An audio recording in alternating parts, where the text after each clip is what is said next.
ચંદ્રગ્રહણ છે એમાં કેવી ઘટના અવકાશમાં બને છે? તો અહીંયા ચંદ્ર છે એની આડી પૃથ્વી આવી જાય છે.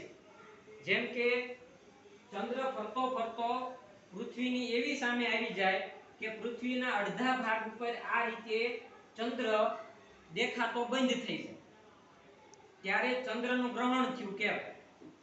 હવે આ ચંદ્રગ્રહણમાં ક્યારેક એવી ઘટના પણ બને છે કે પૃથ્વી આખી ચંદ્ર આડી આવી જાય, ત્યારે પૂરેપૂરું ચંદ્રગ્રહણ થાય છે. બરાબર? ઘણીવાર અડધી આવી જાય તો અડધું ચંદ્રગ્રહણ થાય છે, ઘણીવાર આખી આડી આવી જાય તો પૂર્ણ ચંદ્રગ્રહણ પણ જોવા મળે છે. તો આ સૂર્યગ્રહણ અને ચંદ્રગ્રહણ બેયની વાત થઈ. ચંદ્રગ્રહણ અને સૂર્યગ્રહણમાં આપણી ધાર્મિક માન્યતાઓ જે છે, જેમ કે ઘરની અંદર બધા ખોરાક છે અને આપણે કાઢી નાખીએ છીએ, પછી ગ્રહણ પૂરું થાય પછી સ્નાન કરવાનું હોય છે, પછી એને જોવાનું નહીં સીધે સીધું, નહીતર આપણી આંખને નુકસાન થાય, બહાર નીકળવાનું નહીં.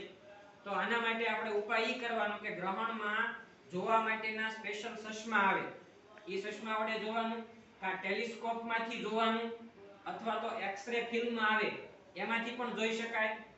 પણ નરી આંખે કોઈ દિવસ સૂર્યગ્રહણ કે ચંદ્રગ્રહણને જોવાની કોશિશ કરવાની નહીં.